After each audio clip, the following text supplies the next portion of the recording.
জিজ্ঞেস করেছি কেন আপনারা চিঠি দিলেন, তারা বলেছে বেনজির আহমেদ টিটু আমাদেরকে এই চিঠি দিতে বাধ্য করেছে। তার মানে কি, কালিহাদিকে বিশেষ করে মাঠে যদি আমরা রাজনীতি করতে না পারি সেই জন্য সেই চিঠি বের করেছে। আজকে যদি আপনাদেরকে বলি, একটু পরে আপনারা বলবেন ঢাকায় কাজ আছে, পরিবার অসুস্থ আছে, এই আছে, নো অপারেশনে মানতে চাই না। এই চারজনকে আজকে জেলা সভাপতি সেক্রেটারির বাড়িতে বসে বলতে হবে যদি প্রত্যাহার করো, নইলে আমরা দল থেকে পদত্যাগ করব। আমরা মনোনয়ন দিয়ে আসবেন, আপনাদের নিচে চাপ প্রাণ দেব। আজকে আপনারা ঘোষণা দেন প্রত্যেকটা ইউনিয়নে আপনাদের নেতৃত্বে টিটুর বাহিনীর বিরুদ্ধে আমরা প্রতিরোধ করে তুলব।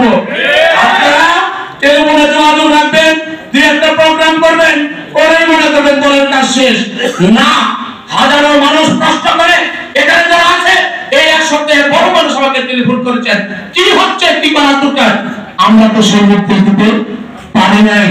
মিন্টু খা বলেছেন, আমাকে অনেকেই বলেছেন এই আজকে এই মিটিং আয়োজন করার কথা আয়োজিত হয়েছে, আপনাদের শ্রদ্ধা করি, সম্মান করি। 15 দিনের ভিতরে 20 জন লাগে, 50 জন লাগে, কেন্দ্রের মহাসচিব, যুগ্ম মহাসচিব হোক, স্থায়ী কমিটির মেম্বারদের সাথে হোক, হয় আপনারা 4 জন যাবেন, নাহলে আমাদেরকে সাথে নিয়ে যাবেন।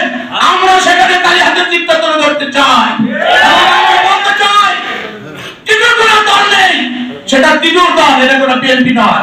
আর আমরা যেটা করছি সেটা বিএনপি, তাদের নাম বললে বিএনপি বোঝায়, বিএনপি বলে তাদের নাম আসে, তার বাইরে কোনো বিএনপি কালিহাদি থাকতে পারবে না। এবং আমি আবারও বলছি, একটি মামলা এবং কেন্দ্রের চিঠি চালাই দিয়ে তাদের কাছ থেকে আজকে তাদের চিঠি প্রত্যাহারের শুধুমাত্র একটি টাঙ্গাইল জেলার চিঠি, শুধুমাত্র কালিহাদির জন্য চিঠি প্রস্তুত করা হয়েছে। আমরা আপনাদের সাথে আছি, আপনারা এই কাজগুলো করে আমাদের নির্দেশ দিয়ে যাবেন, সেই নির্দেশ অনুযায়ী আমরা কাজ করার জন্য সর্বদা প্রস্তুত আছি।